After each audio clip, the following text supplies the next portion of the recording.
mot de nos relations. Cela nécessite un engagement collectif et une volonté inébranlable de travailler ensemble pour relever les défis communs et saisir les opportunités qui se présentent. Ceci dit, les relations entre l'Europe et l'Afrique, les relations entre la France et l'Afrique, particulièrement celles entre la France et le Sénégal. Parce que quand on parle des relations entre les pays qui avaient été colonisés par la France, quand il est question de leurs relations avec l'Europe, il faut beaucoup plus sous-entendre leurs relations avec la France, qui continue à être un écran et une croix, une piste de transmission sur toute l'Europe ou tout le reste de l'Europe, y compris dans les instances européennes. Ces relations n'ont pas été toujours fondées, assises sur l'égalité, sur l'équité, sur le respect mutuel.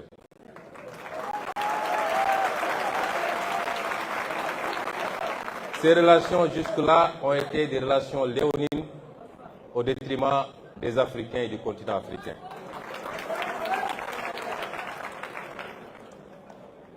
On oublie seulement une chose, c'est qu'une grande partie de l'argent qui est dans le porte-monnaie, dans notre porte-monnaie, ça s'entend du porte-monnaie des Occidentaux, des Européens en particulier, vient précisément de l'exploitation, depuis des siècles, de l'Afrique. Pas uniquement, mais beaucoup vient de l'exploitation de l'Afrique. Alors il faut avoir un petit peu de bon sens, je ne dis pas de générosité, de bon sens, de justice pour rendre aux Africains, je dirais, ce qu'on leur a pris, d'autant que c'est nécessaire si on veut éviter les pires convulsions et difficultés. Avec les conséquences politiques que cela comporte dans un proche avenir. J'ai fait une citation qui pourrait être rattachée aux activistes africains les plus radicaux, mais qui en réalité vient de l'ancien président de la France, j'ai nommé M. Jacques Chirac.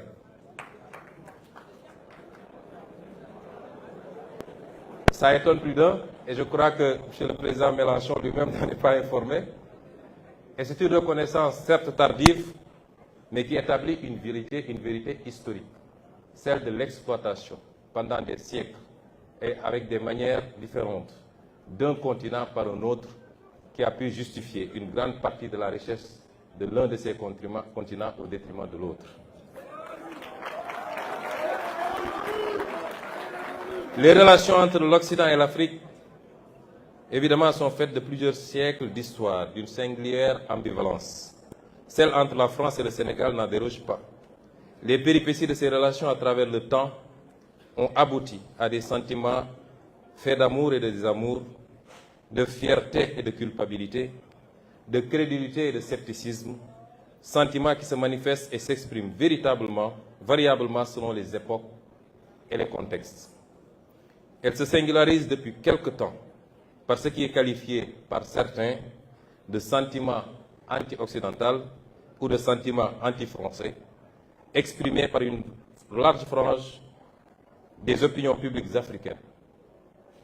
Cet état de fait souvent imputé par la majorité de l'élite dirigeante, je précise bien, une majorité de l'élite dirigeante, vous n'en faites pas partie, évidemment,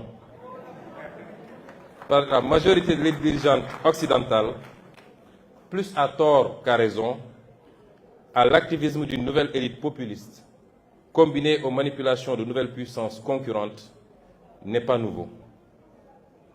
C'est des raccourcis qu'il faut trouver face à des phénomènes. Et le raccourci qui a été trouvé pour expliquer ce sentiment, c'est que les Africains seraient manipulés par de nouvelles puissances, la Russie, la Chine, et j'en passe.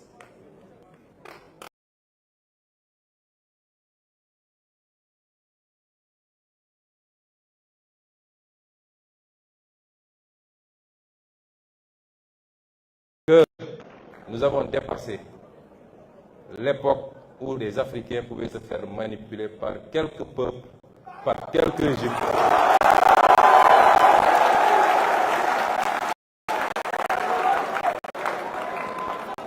Et ce sentiment qui se manifeste aujourd'hui, s'est toujours manifesté des indépendances à maintenant. Chaque génération a connu son lot de militants porteurs du même discours, désapprobateurs du caractère volontairement léonin et destructeur pour l'Afrique de ses relations avec le reste du monde et particulièrement avec l'Europe. Ce qui est par contre nouveau, et nous l'admettons, c'est l'ampleur qu'ont pris ces idées auprès des masses africaines, nourries entre autres par les échecs des élites gouvernantes africaines souvent corrompues et les relations ambiguës que l'Europe entretient avec elles, les menaces sécuritaires, l'apparition de nouvelles opportunités de coopération, mais évidemment l'effet multiplicateur des réseaux sociaux.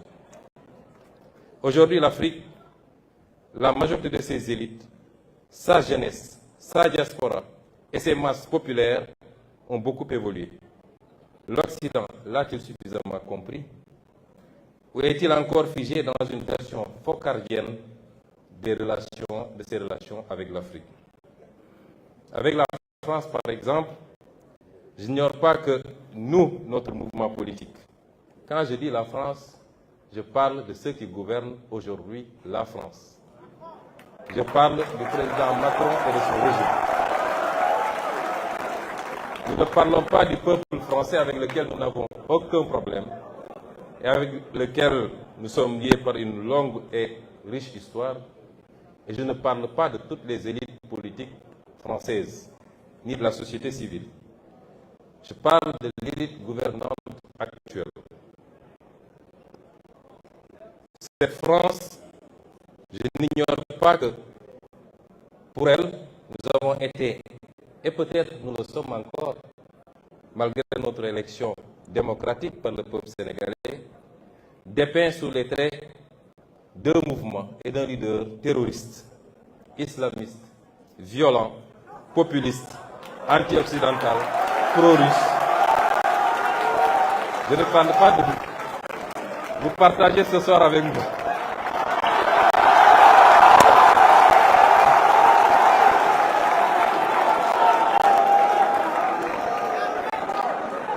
Il est évident, M. Mélenchon, que je ne m'en plains pas, puisque le français bon chose que vous êtes n'échappe pas à cette catégorisation.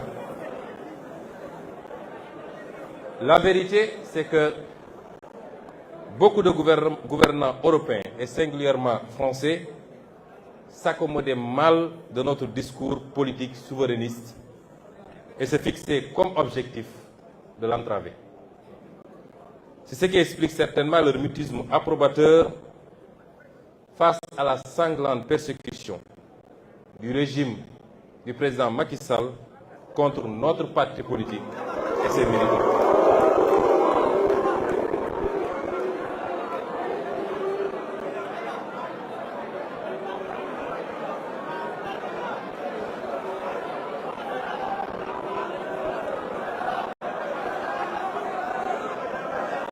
Monsieur le Président Macron,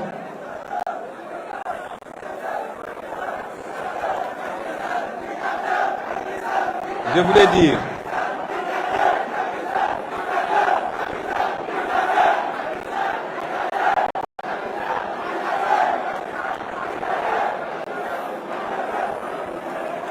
cher Jean-Luc, ce tableau semble assez sombre. Je le dis parce que durant toute la période de persécution extrêmement violente contre tout un mouvement politique au Sénégal, ayant entraîné, causé la mort de plus d'une soixantaine de personnes, des milliers de blessés, plus de 1000 détenus politiques, vous n'avez jamais entendu le gouvernement français dénoncer ce qui se passait au Sénégal.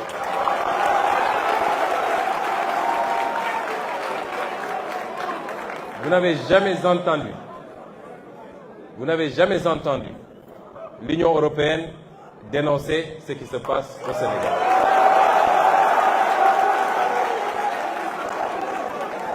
Et pire encore, c'est au pire de ces persécutions que le président Macron accueillait le président Macky Sall pour le féliciter. d'avoir fait ce qu'il fallait pour sauver son pays. C'est une incitation à la répression, une incitation à la persécution et l'exécution de Sénégalais qui n'avaient de crime que d'avoir un projet politique qui était majoritairement celui des Sénégalais. Et ce qui le confirme, c'est l'élection dès le premier tour à plus de 54% de son Excellence le président Bassirou Diomaye Faye. Je voudrais faire une précision. Les propos que j'avance sont les propos de Ousmane Sonko, président du parti Pastef les Patriotes.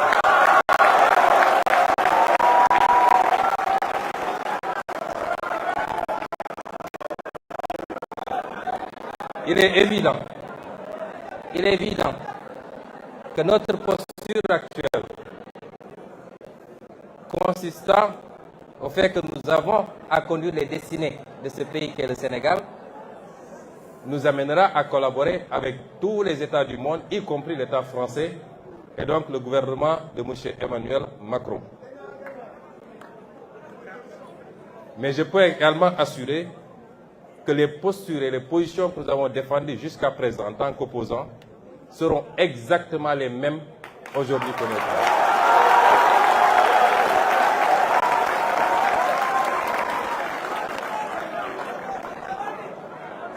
Cher Jean-Luc Mélenchon, vous et votre mouvement des Insoumis, et au-delà des Insoumis, parce qu'il faut qu'on recadre les choses, je crois que vous êtes ici dans le cadre de votre coalition qui est beaucoup plus large, et il y a ici des élus qui ne sont pas membres des Insoumis, mais qui font partie de votre coalition un peu plus large. Mais je dirais, vous et votre mouvement, vous nous avez dit hier que vous ne vouliez pas que par votre silence sur ce qui se passait ici au Sénégal, que ce silence soit le prétexte d'une généralisation de cette perception à toute l'élite politique française et au-delà à tout le peuple français. Que vous vouliez être par votre engagement, non pas aux côtés de Pastef et du peuple sénégalais, mais par la défense de la démocratie et de la vérité, vous vouliez être cette autre voix de la France. L'accueil qui vous a été réservé ici au Sénégal doit vous rassurer que vous avez été cette autre voix de la France que nous avons entendue. Et au nom de tout le peuple sénégalais, je vous dis merci.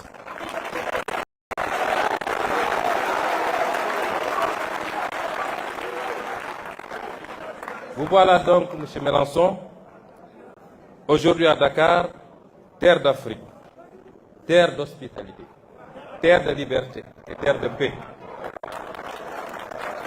pour échanger avec nous sur l'avenir des relations entre l'Europe et l'Afrique. Très vaste sujet.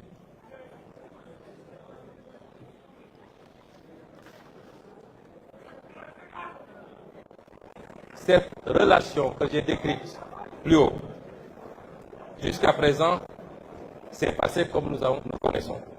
D'abord, par le passage à la douloureuse épreuve de la traite négrière. Ensuite, la colonisation que nos pays ont vécue. Et aujourd'hui, ce qu'il est convenu d'appeler entre guillemets la néocolonisation. Beaucoup plus vicieuse, beaucoup plus pernicieuse, mais beaucoup plus impactante certainement sur le sort de nos populations. Et pourtant, nous y avons presque cru lorsque le président Macron déclinait la nouvelle doctrine africaine de l'Élysée. Cette nouvelle doctrine qui devait consister au refus de tout soutien politique à des régimes autoritaires et corrompus. Ce n'est pas ce qui s'est passé au Sénégal. Et j'ai bien aimé tout à l'heure une expression où vous disiez que nous devions participer à tous les combats, où vous rejetiez la neutralité et vous disiez que nous devions participer à tous les combats sur la base d'un principe très simple. Je mêle de tout avec les mêmes principes. Malheureusement, l'Occident et l'Europe très prompt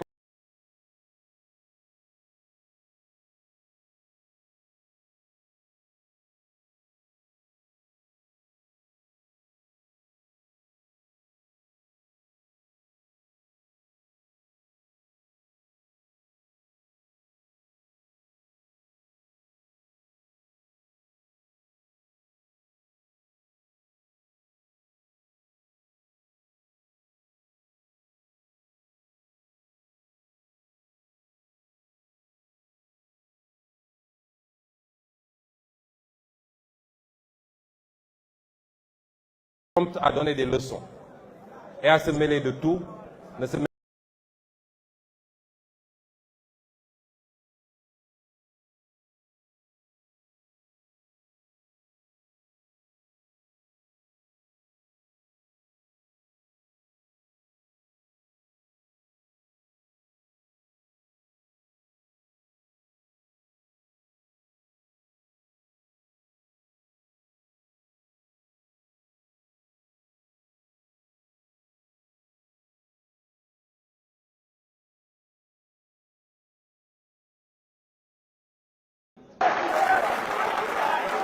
ceux qui aujourd'hui condamnent des régimes considérés comme des régimes militaires ou dictatoriaux sont pourtant enclins à aller dans d'autres régimes qui ne sont pas démocratiques lorsque leur intérêt s'y trouve pour négocier du pétrole ou des marchés.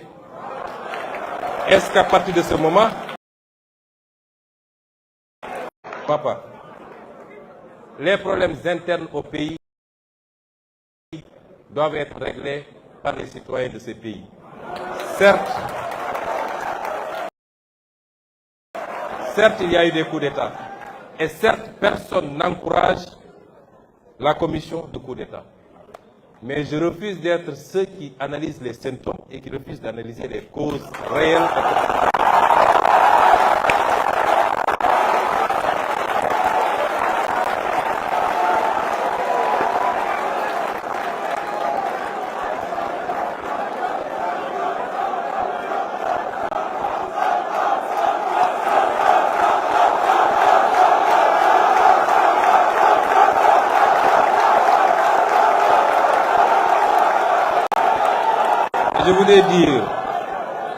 Je voudrais dire, Monsieur le Président Mélenchon, que c'est ces tergiversations, cette ambivalence dans les prises de position qui ont fini par discréditer une bonne partie de l'Occident.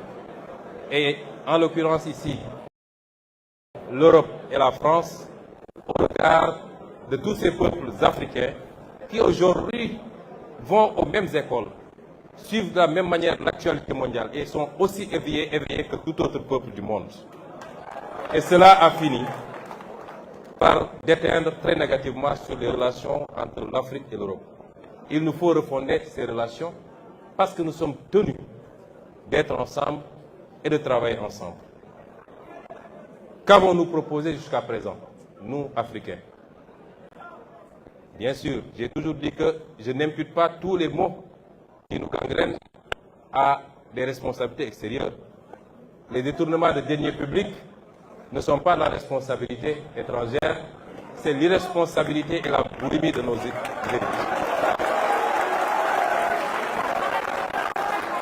Les mauvais choix de politique publique, même s'ils sont dictés par des institutions internationales, ne sont que de la responsabilité de nos propres élites. Je puis vous assurer que personne, rien ni personne, aussi bien dans le cadre bilatéral que multilatéral, ne nous imposera à nous, les politiques de personne.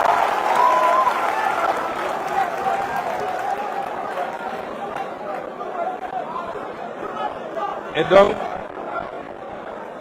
nous allons développer ici quelques axes qui nous paraissent importants, des propositions, des offres sur ce qui doit pouvoir relancer cette coopération sur de meilleurs termes qu'elle ne l'est actuellement. Mais avant, je présenterai brièvement le modèle qui est le nôtre. Nous sommes arrivés au pouvoir avec un modèle. que nous avons présenté aux Sénégalais pendant 10 ans. Nous n'avons pas été élus parce que nous avons des machines à billets pour distribuer à un électorat. Non. Nous avons été élus sur la base d'un programme, d'un projet, d'une vision. Et de manière synthétique, c'est quoi cette vision? Pour nous, l'Afrique peut et doit être une importante locomotive de la croissance mondiale. Pour cela, elle n'a prioritairement besoin.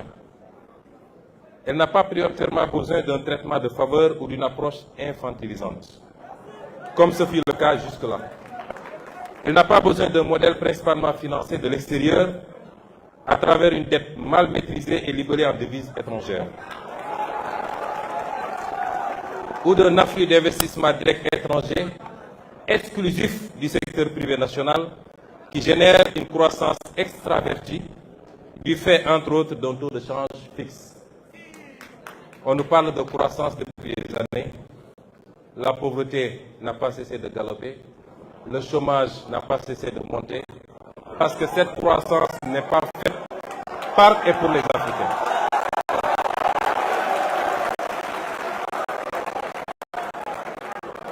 Tel est le schéma auquel est soumis le continent africain, et le Sénégal en particulier, par le libéralisme ambiant qui les a réduits à un statut de marginaux dans leur propre continent. Les conséquences sont sans appel. Comme je l'ai dit tout à l'heure, extrême pauvreté, chômage, déstabilisation, crise politique et émigration clandestine. Le modèle que nous voulons donc est totalement opposé et repose sur une mobilisation optimale des ressources endogènes d'abord.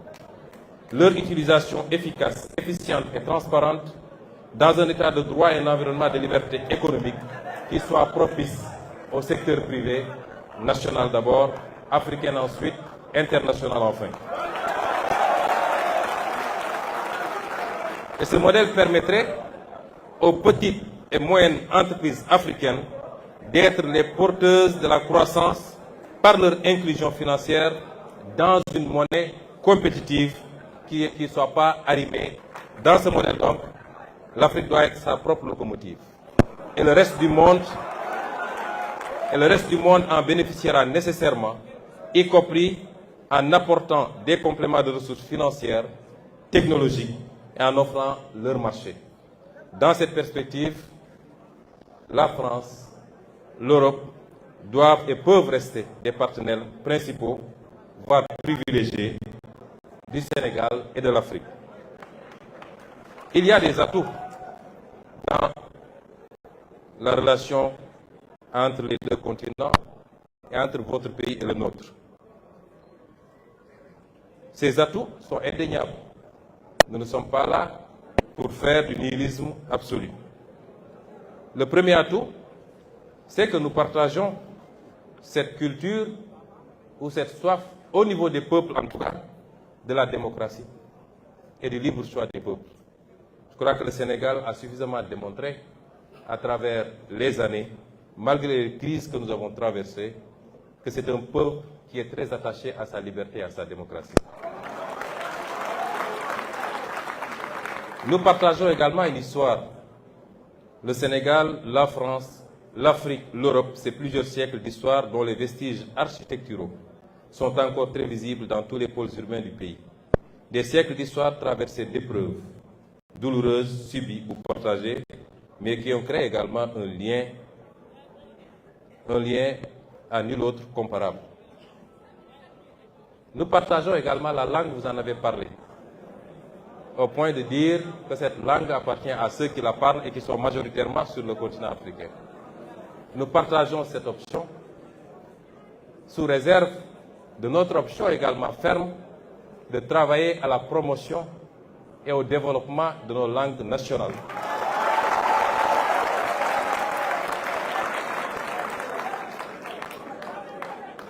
Nous partageons également un corpus institutionnel et juridique. L'un des solides héritages justement de cette histoire réside dans la similitude des systèmes institutionnels et juridiques en usage dans nos pays, ce qui simplifie et stimule les rapports de travail, la mobilité professionnelle, des professions libérales par exemple. J'ai ici devant moi Maître Tine, qui est à la fois avocat au barreau de Paris et au barreau de Dakar, du Sénégal, et le partage d'expériences également. La proximité géographique, le continent qui nous est le plus proche, évidemment, est le continent européen. Et pour le Sénégal, une attention mutuelle. Tous ces éléments sont des prérequis qui peuvent valablement présager de relations privilégiées et riches si l'on sait leur donner les orientations adaptées au contexte et à l'époque. Quels sont les contours qu'il faut lui donner? Nous avons une marge extraordinaire de progression dans nos relations, dans le domaine de la technologie, de l'intelligence artificielle, comme on l'a dit tantôt, de l'efficacité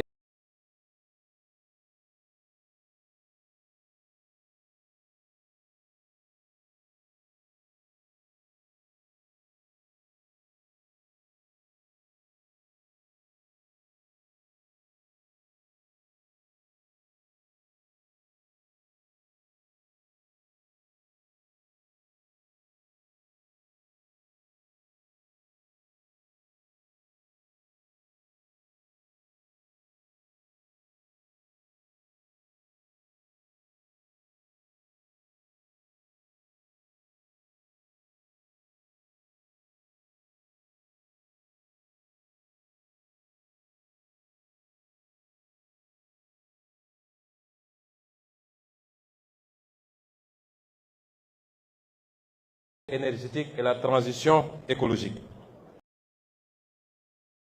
Des questions d'immigration et de bonne gouvernance que je vais traiter un peu. Parce que la malgouvernance et la pauvreté sont le lit de ces tentatives morbides d'exode codifiées sous l'appellation d'immigration clandestine par le peu de perspectives qu'elles offrent aux populations africaines. J'ai dit une fois qu'en réalité, l'immigration est un phénomène naturel aussi vieux que le monde. Elle peut être justifiée par deux raisons. Simplement parce que, premièrement, les gens ne trouvent plus à s'épanouir là où ils sont installés. Ou deuxièmement, que d'autres sont venus prélever leurs richesses et ils suivent le même chemin que leurs richesses.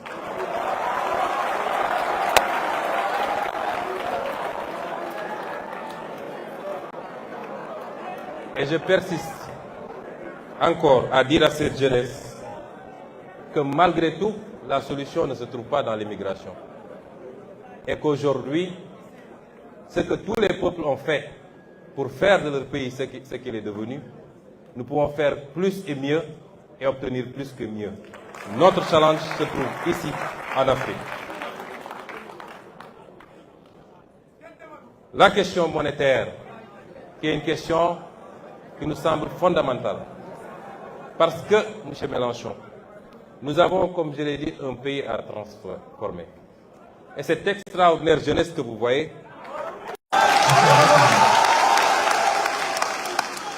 c'est pourquoi le plus difficile, ce n'est pas d'avoir un programme avec des axes que nous ferons ceci dans l'agriculture, ceci dans l'industrie, ceci dans la fourniture des biens et services de première nécessité pour nos pays. Le plus difficile, c'est d'aller chercher les moyens là où ils sont. Et nos moyens sont énormes, mais ils nous échappent. Et nous allons les chercher là où ils sont.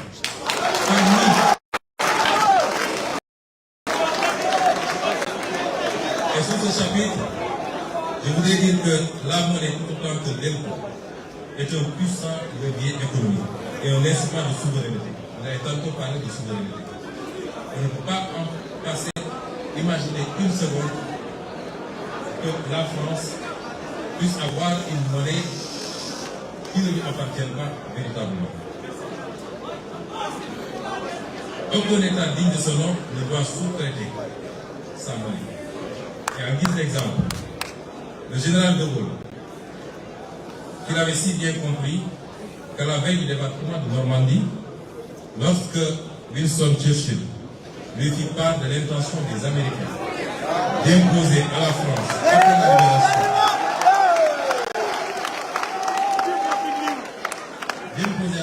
après la libération, une nouvelle administration, une monnaie appelée billet drapeau, le général piqua une colère noire. Vous connaissiez ces colères. Allez, faites la guerre avec votre fausse monnaie rétroactive. Ce billet ne circulera que peu de temps en Normandie, notamment un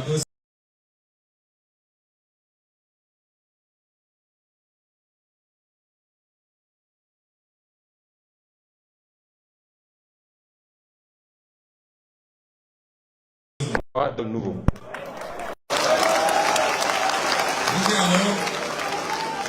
Je disais alors que nous optons sans équivoque pour une sortie prudente de ce système exempt, car les banques centrales ayant peur de toute initiative de change pour maintenir ce taux de réserve, compriment nos économies et réduisent l'activité interne par une limitation des émissions monétaires. Ce que nous proposons, c'est de restituer à la monnaie ses fonctions d'écoute et de financement de l'économie par la formulation de l'offre des productions à l'exportation et à la consommation intérieure, l'appui aux politiques industrielles et j'en passe et j'en passe.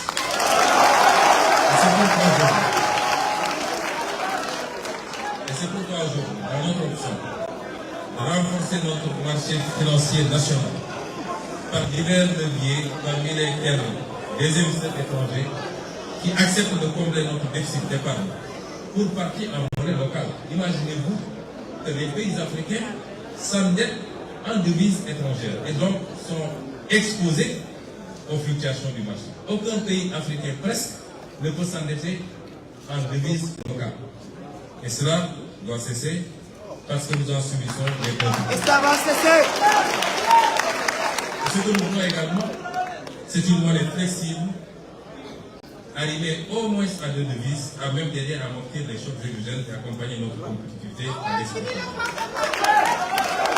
Je ne pourrais pas faire tous les développements sur la question monétaire, mais si j'en parle, c'est que à chaque fois qu'un homme politique africain soulève la question monétaire, il devient le diable incarné. Nous n'avons pas le droit de parler de notre propre monnaie. On n'en débat jamais au Parlement, on refuse d'en débattre dans les plateaux de télévision, et pourtant vous pouvez débattre de l'euro sur la tribune de l'Assemblée nationale française. Et c'est pourquoi nous en faisons le débat, nous l'imposons, et je pense que dans le cadre communautaire, en tout cas les derniers développements que nous en avons, nous nous acheminons sûrement vers ces réformes que nous souhaitons tant, qui nous seraient tardées. L'autre élément, c'est la sécurité. La présence de bases militaires étrangères au Sénégal.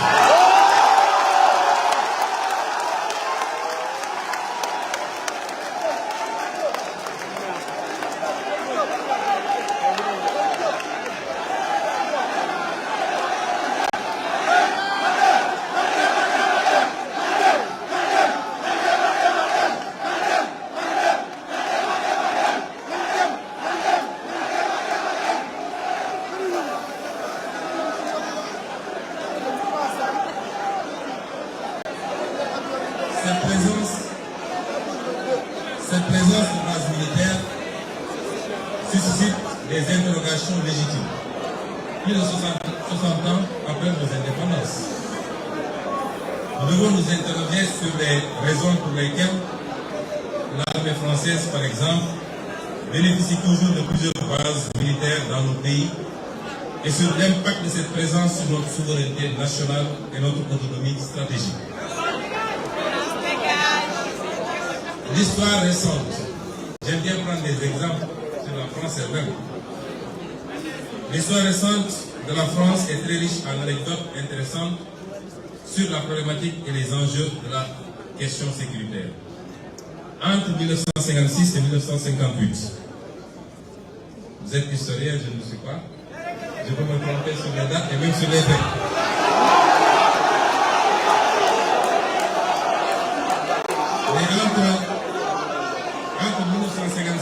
1958, c'est-à-dire après la Deuxième Guerre mondiale, les Américains eurent le projet d'installer sur le territoire français un stock d'armes nucléaires et de missiles balistiques. Le projet buta sur la double question du commandement et du contrôle des missiles, dont le déploiement était admis par les militaires français comme un bon moyen d'accroissement du pouvoir dissuasif de l'OTAN. L'armée de l'air de la France jugeait alors inacceptable le principe selon lequel des escadrons de missiles balistiques resteraient sous commandement américain. Ces unités devaient impérativement être sous commandement national. Dès son arrivée au pouvoir, le général de Gaulle, encore lui,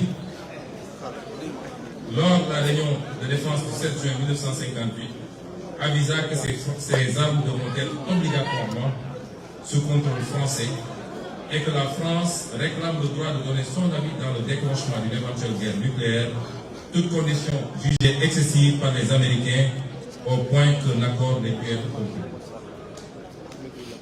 Deuxième exemple, en mai 1966, le général de Gaulle engagea la France à se retirer du commandement intégré de l'OTAN, qui disposait alors d'une dizaine de bases militaires en France. Et la conséquence, nous la savons. Et justifia cette décision par la volonté de la France de disposer d'elle-même, volonté qui est incompatible avec une organisation de défense dans laquelle elle est subordonnée. Je réitère ici la volonté du Sénégal de disposer de lui-même, laquelle volonté est incompatible avec la présence durable de bases militaires étrangères au Sénégal. Ceci ne remet pas en question les accords de défense. Nous entretenons les accords de défense avec beaucoup de pays, les États-Unis, la Grande-Bretagne, la Chine, même beaucoup de pays. On peut avoir des accords de défense sans que cela ne justifie que le tiers de la région de Dakar soit occupé aujourd'hui par des garnisons étrangères.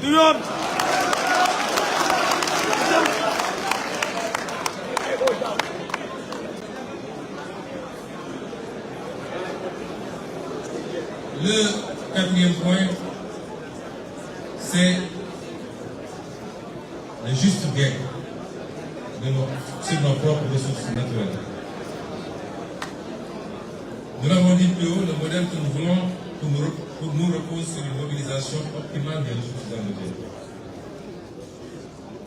Nous disons merci à tous nos partenaires. L'Union européenne est le premier en matière d'aide au développement. 51% d'aide au développement vient de la zone Union européenne, dont 20% de l'Union elle-même et les 80% des cadres bilatéraux.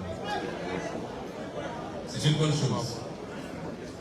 Mais si vous mettez en parallèle ou en contradiction certaines par rapport à ce que nous perdons, nous, dans la relation réelle, économique, qui peut se jauger à travers l'exploitation de nos ressources naturelles, à travers les clauses des marchés publics exploités sur le pays, je peux vous assurer que nous perdons 10 fois plus ou 20 fois plus.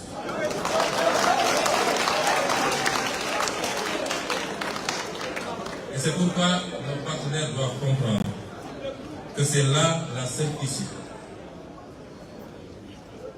Dans la délicate et tenace question du chômage de masse, c'est que nos pays s'organisent, en plus de la mobilisation des ressources fiscales et des droits de porte, en plus de la question monétaire qui va nous permettre de pouvoir avoir une monnaie adaptée à nos réalités économiques, en plus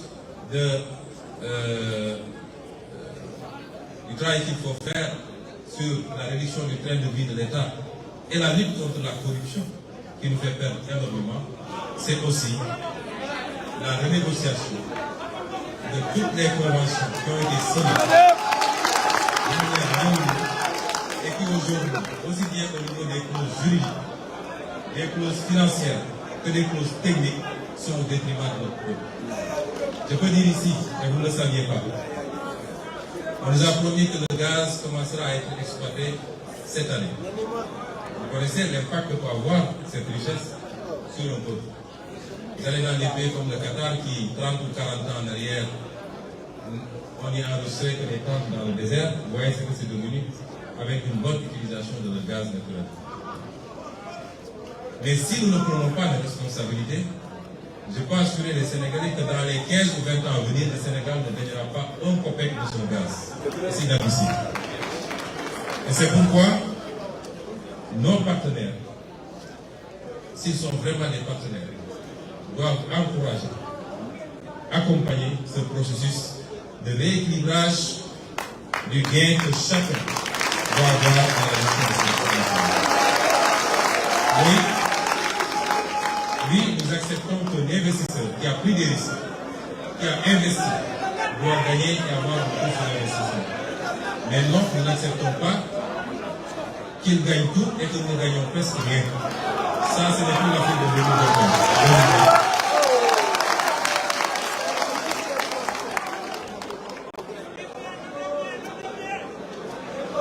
J'aimerais terminer par le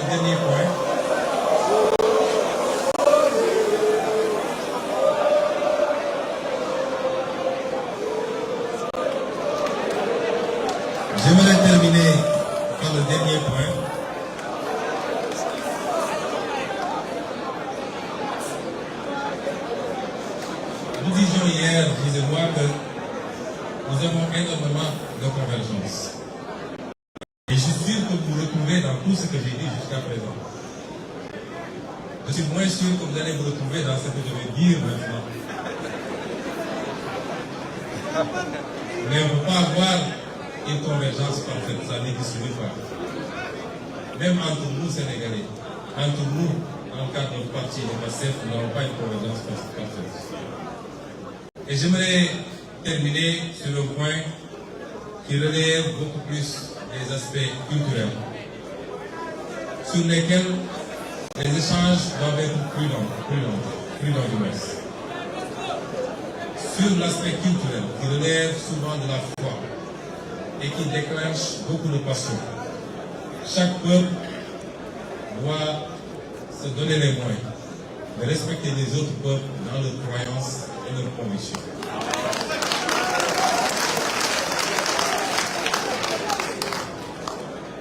Et vous avez dit tantôt également, je l'ai noté, que la crise de l'humanité ne peut se résoudre que par le contrôle des citoyens sur leur société. Il n'y a pas une seule société humaine. Il peut y avoir un certain nombre de valeurs universelles. Mais il y a des spécificités qu'il faut reconnaître, connaître, comprendre et accepter. Et donc, la question liée aux mœurs, la question liée à ce qu'il est convenu d'appeler les LGBTQ,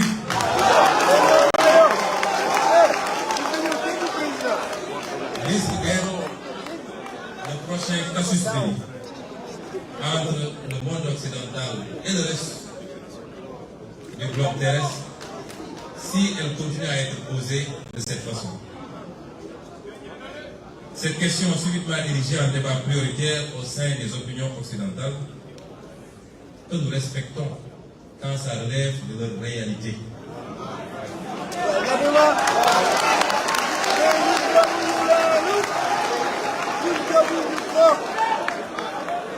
Et cette question corrélée à celle des nouveaux droits tels que ceux liés au genre cristallise énormément de passion et d'incompréhension quand elle met face à face des cultures, des civilisations et des systèmes politiques à la vision diamétralement opposée sur la question. D'aucuns même lient l'exacerbation de ce qui est perçu comme un sentiment anti-occidental dans beaucoup de parties du monde, non pas aux divergences politiques ou économiques, mais plus à une certaine propension de ce dernier à essayer d'imposer sa vision et ses pratiques sur des aspects qui relèvent des réalités sociales et sociologiques ancrées et donc du dogme et de la passion. Le Sénégal est un pays optionnellement et fondamentalement laïque. Non pas dans le sens d'un État athée, mais plutôt d'un État équidistant et respectueux de tous les cultes. Et d'une tolérance sociale sociale, religieuse, ethnique et raciale universellement saluée et donnée en exemple. Rien ni personne ne remettra en cause ce modèle séculaire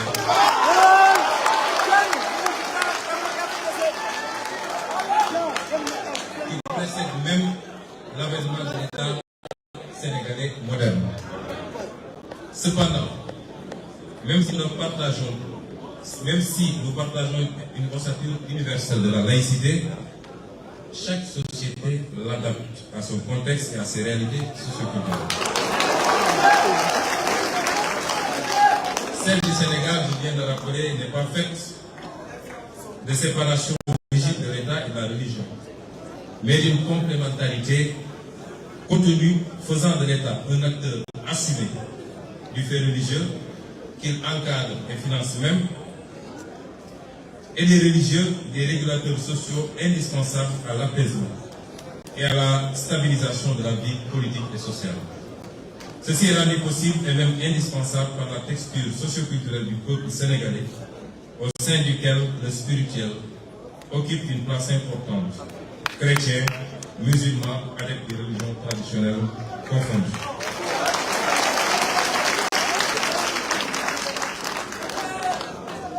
Président Mélenchon, c'est ce modèle qui explique en partie le statut exceptionnel du Sénégal et qui lui a permis de demeurer un niveau de stabilité tout juste troublé par quelques revendications irrédentistes dans le Sud. Il est alors évident que les velléités extérieures de nous imposer, encore une fois, l'importation de modes de vie et de pensée contraires à nos valeurs risque de constituer un nouveau casus belli. La question du genre, par exemple, revient régulièrement dans les programmes de la majorité des institutions internationales et dans les rapports bilatéraux, même souvent comme une conditionnalité pour différents partenariats financiers. Nous pouvons noter aujourd'hui que la question des genres n'est pas nouvelle dans nos sociétés. Il ne faut pas penser que nos sociétés ne connaissaient pas ces questions. Elles les connaissaient, elles les géraient à leur façon. Elle ne l'est nulle part d'ailleurs et est presque consubstantielle à l'humanité. Elle ne peut être donc l'apanage de l'Occident. Chaque société, comme je le disais, a établi et perpétue librement ses mécanismes d'absorption des faits sociaux qu'il faut respecter dans la limite de l'humainement raisonnable. Par exemple, la France interdit la polygamie. Le polygame que je suis serait...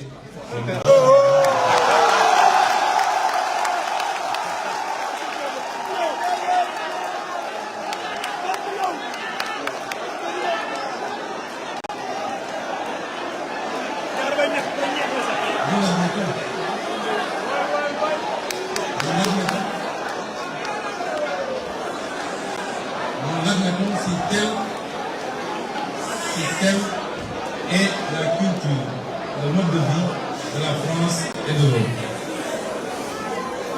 La France particulièrement, et de tout le monde occidental, et je vous félicite et vous encourage parce que vous êtes l'un des rares hommes politiques français qui le dénoncent, la France fait de la stigmatisation d'une religion, en l'occurrence musulmane, son exercice favori, au point d'interdire à les musulmans de s'habiller comme un musulman.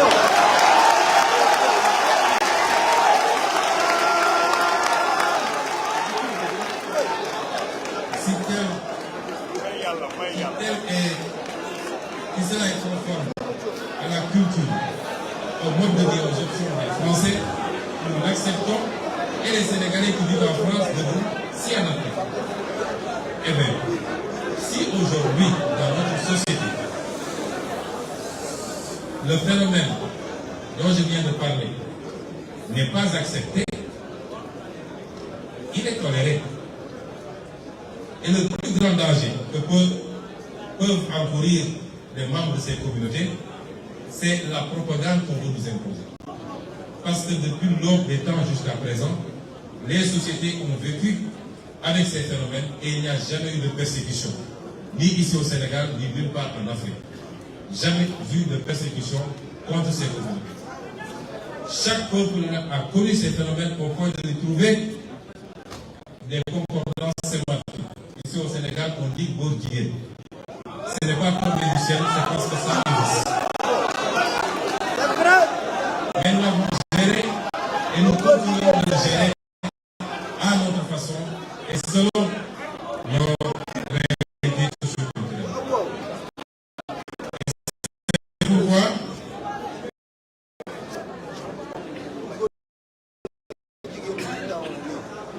nous disons que sur ces considérations, nous appelons le monde occidental à faire preuve pour une fois de retenue, de respect, de réciprocité et de tolérance. J'entends souvent, quand il y a des problèmes en France, les officiels disent que c'est à notre mode de vie qu'on s'est attaqué. Quand il y a des kamikazes qui posent des bombes, c'est que nous dénonçons tous et tout le temps. Le discours, c'est que les illuminés s'attaquent à notre mode de vie. Et bien, nous aussi, nous avons un mode de vie. Le mode de vie ne peut pas être uniforme et universel. Il doit souffrir de quelques exceptions, ça et là. Et c'est pourquoi je conclurai par dire que sur ce phénomène particulièrement, le Sénégal et beaucoup de pays africains ne peuvent accepter une quelconque velléité de leur imposer l'organisation.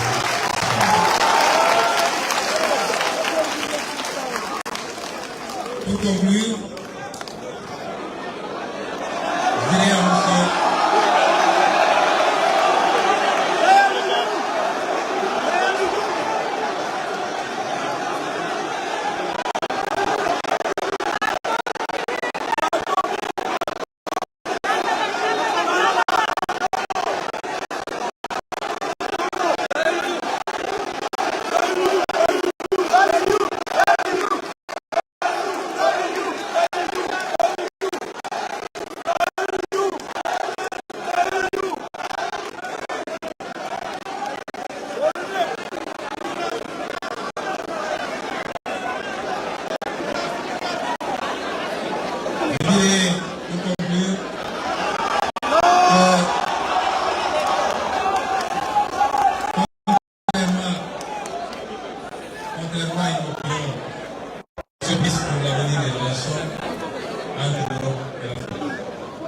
Je suis optimiste pour l'avenir des relations entre la France et l'Afrique et le Sénégal.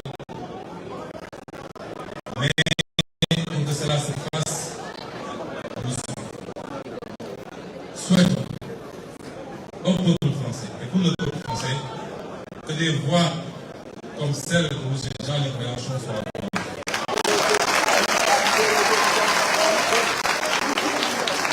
Un discours éclairé, réaliste, qui tienne compte des évolutions remarquables de ces dernières décennies et qui marque un tournant que seule l'élite européenne ne comprend pas encore. Il est important que ces discours soient entendus. Je ne suis pas en train de m'immiscer dans la politique intérieure française. J'ai la réputation d'avoir pu élire des maires et des députés.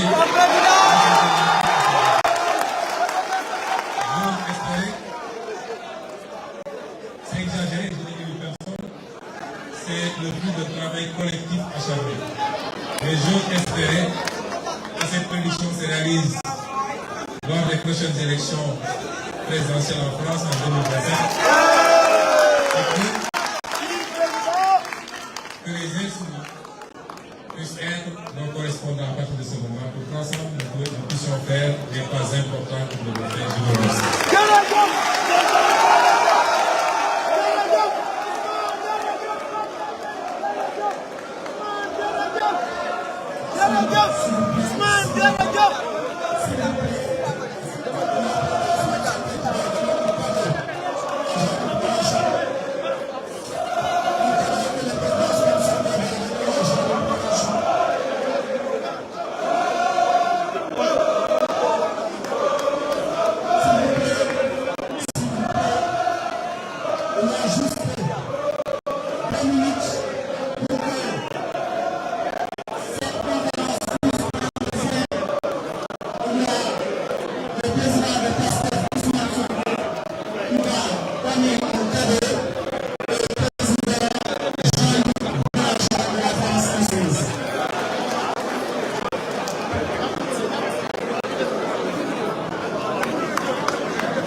s'il vous plaît.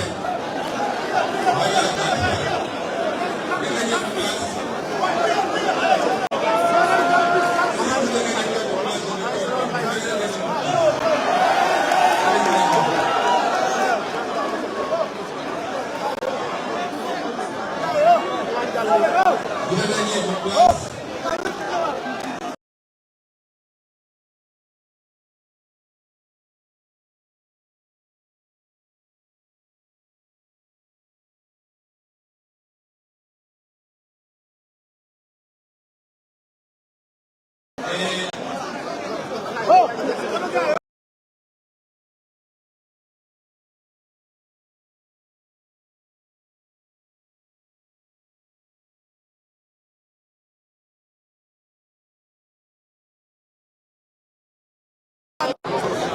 Je vais donner à notre coach la possibilité de vous dire au revoir pendant quelques minutes.